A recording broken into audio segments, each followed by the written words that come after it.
मंदाकिनी नागिन और नागराज अपनी पुत्री नागिन शोभिता की मृत्यु से बहुत आघात थे।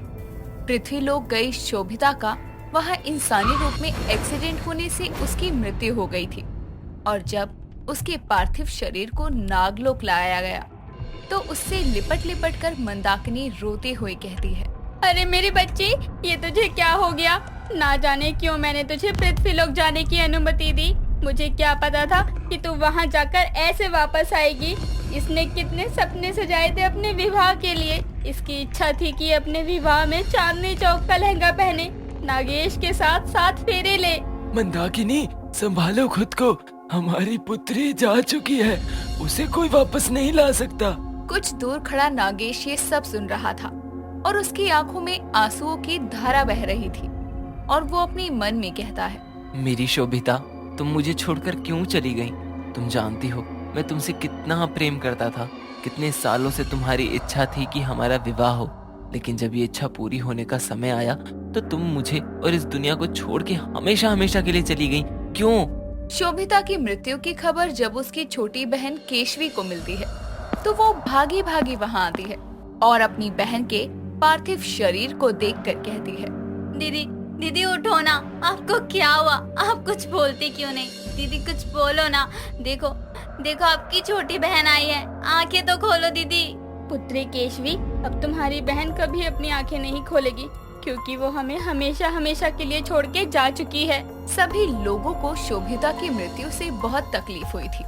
अब कुछ ही देर में शोभिता के पार्थिव शरीर का अंतिम संस्कार किया जाता है और कुछ दिन बीत जाते हैं और एक रात जब पूरा नागलोक गहरी निंद्रा में समाया हुआ था, तभी केशवी के कक्ष में एक काली परछाई उसके आसपास चक्कर लगाने लगती है और जैसे ही केशवी की आंख खुलती है तो वो उस परछाई को देखकर जोर से चिल्लाती है, जिसके शोर से उसके कक्ष में नागराज और नागरानी आती हैं और उसको संभालते हुए नागरानी मंदाकिनी कहती है, क्या हुआ पुत्री? कोई बुरा स्वप्न देखा तुमने? माँ, मैंने देखा अभी कोई काली परछाई मेरे इर्द गिर्द घूम रही थी और कुछ समझ पाती उससे पहले ही मेरी चीख निकल गई और आप दोनों आ गए। क्या? काली परछाई? अरे पुत्री, तुम्हारा वहम होगा ये। अभी अभी अपनी बड़ी बहन को खोया है ना, इसलिए। हाँ पिताजी, शायद यही है। कोई नहीं, आप दोनों जाइए अपने कक्ष में, मैं ठीक हूँ। मंदाकिनी और नागराज अपने कक्ष में चले जाते हैं, जिसके बाद केशवी दोबारा से सो जाती है, लेकिन कुछ देर बाद उसके इर्द गिर्द दोबारा से वही काली परछाई मंडराने लगती है, जिसके बाद केशवी एकदम से उठकर गुस्से में कहती है, कौन हो तुम? क्यों मेरे आसपास मंडराए जा रही हो? कौन हो आखिर तुम? केशवी के इतना बोलते ही वो काली परछाई शोभिता में बदल जाती है, जिसको देखकर केशवी कहती है, दीदी आप वापस आ गई? माँ? नहीं केशवी, माँ पिताजी को आवाज मत लगाओ। मैं लौटी नहीं, भटक रही हूँ। तुम्हारी ये बहन मरने के बाद भी ना इस लोक की रही ना स्वर्ग लोक की, एक भटकती हुई आत्मा बनकर रह गई। परंतु क्यों दीदी? आपने तो अपने जीवन में कोई बुरे कार्य भी नहीं किए जिसके लिए आपको मरने के बाद भी भटकना पड़े। और तो और पृथ्वीलोक में आपके साथ दुर्घटना हुई जिसमें आपके प्राण गए और उस दुर्घटना में जिस वाहन से आपकी मृत्यु हुई उसका चालक भी मृत्यु को प्राप्त हो चुका है। तो आप पत्नी की चाह के लिए भी आपके भटकने का कोई कारण नहीं है, फिर क्यों?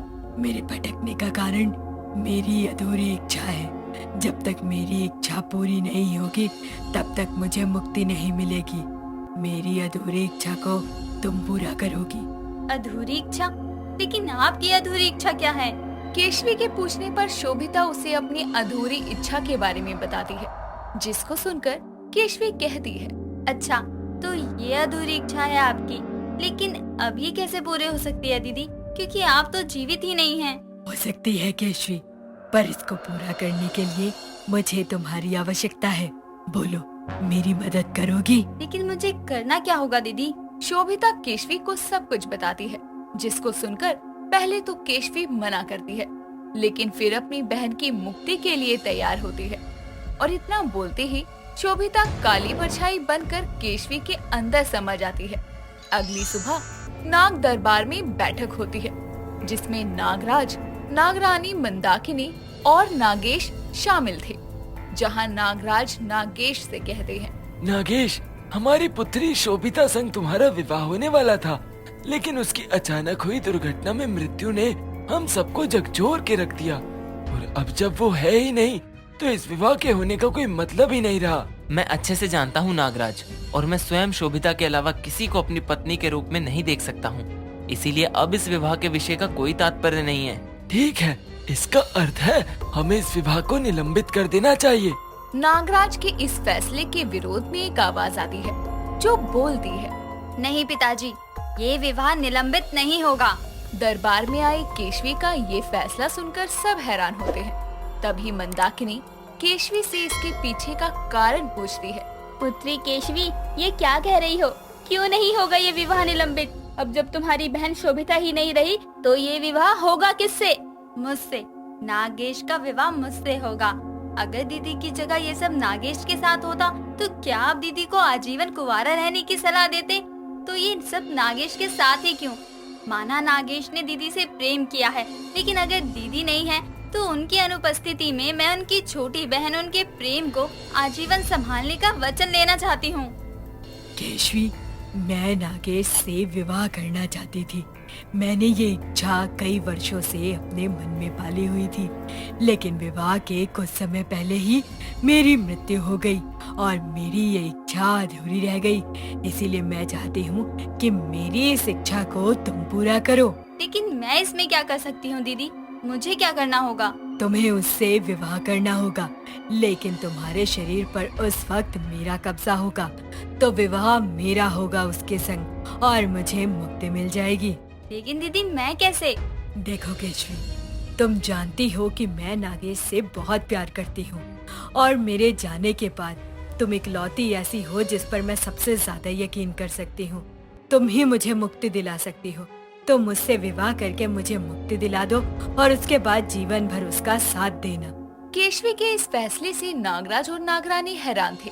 साथ ही नागेश तो इसके लिए साफ मुकर रहा था, लेकिन कई बार समझाने पर नागेश भी इस विवाह के लिए मान जाता है। जिसके बाद एक शाम नागेश और केशवी साथ में वन में घूम रहे थे।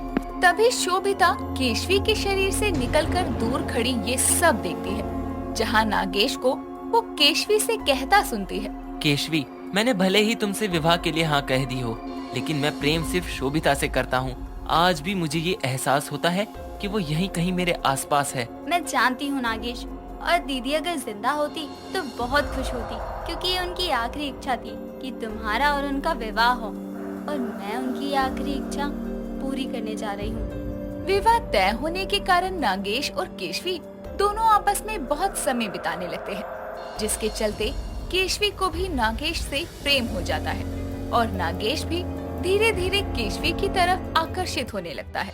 विवाह का दिन पास आता है और विवाह वाले दिन केशवी के पास शोभिता हाथों में वही लहंगा लेकर आती है जो वो पृथ्वीलोक लेने गई थी, और वो लहंगा वो केशवी को देते हुए कहती है, ये लो केशवी, ये है तुम्हारा शादी का जोड़ा। मैंने तो इस जोड़े को लेने के चक्कर में अपनी जान गंवा दी, लेकिन तुम इसको पहनकर मेरी अधूरी इच्छा को पूरा करना। शोभिता की ये बात सुनकर केशवी के मन में थोड़ी ईर्ष्या आ जाती है और वो बोलती है, दीदी, मैं नागेश से प्रेम करने लगी हूँ, और आप मेरे अंदर प्रवेश करके उसके संग फेरे लेंगी तो मुझे उसको आपके साथ बांटना पड़ेगा, जो मैं नहीं चाहती।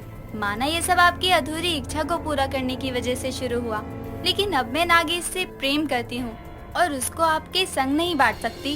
केशवी के मुख से ये सुनकर शोभिता की आंखों में आंसू आ जाते हैं और वो उस समय वहाँ से गायब हो जाती है।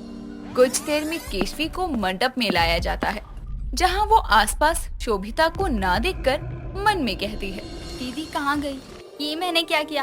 अपनी ही बहन को धोखा दिया, वो भी उसके मरने के बाद। नहीं नहीं, ये मुझसे क्या हो गया? दीदी आप कहाँ हो? कृपया कर सामने आ जाओ। पंडित विधियां शुरू करने के लिए बोल रहे थे, लेकिन केशवी आगे नहीं बढ़ती। तभी शोभिता उसके सामने आती है और कुछ समय के लिए समय को स्थिर करके वो केशवी से कहती है, मेरी बहन, तूने मुझे कोई धोखा नहीं दिया। तुझे पता है मेरी अधूरी इच्छा क्या थी? वो मैं जानती थी कि तू नागेश को पसंद करती है, लेकिन तुझे पता था कि वो तेरी बहन का होने वाला सुहाग है, इसीलिए तूने कभी उसको उस नजर से नहीं देखा। और जब मुझे ये बात पता चली तो मैं कैसे अपनी बहन के प्यार को अधूरा छोड़ती। इसलिए उस वाहन की दुर्घटना होना तो निश्चित था। बस मैंने अपनी मृत्यु खुद लिखी थी उसके आगे आकर, क्योंकि मेरे जीते जी तो कभी नागेश से प्रेम नहीं कर पाती। और उस वाहन के आगे आते हुए मैंने अपनी अधूरी इच्छा यही रखी थी कि मैं आत्मा बनकर दोबारा आऊं और अपनी बहन और नागेश का मिलन करवाऊं। इसीलिए ये विवाह की विधियां बिना किसी विलंब के शुरू करो, वरना मैं भटकती रहूंगी। दीदी, ये आपने क्यों किया दीदी? केशवी रोते हुए नागेश संग विवाह करती है, तो वहीं शोभिता को भी उसकी अधूरी इच्छा पूरी होने की वजह से मुक्ति मिलती है। लेकिन शोभिता ने अपनी जिंदगी कुर्बान कर दी अपनी बहन की पसंद को उसका प्रेम बनाने के लिए। सत्य कहते हैं, एक बड़ी बहन दूसरी बहन के लिए कुछ भी कर सकती है।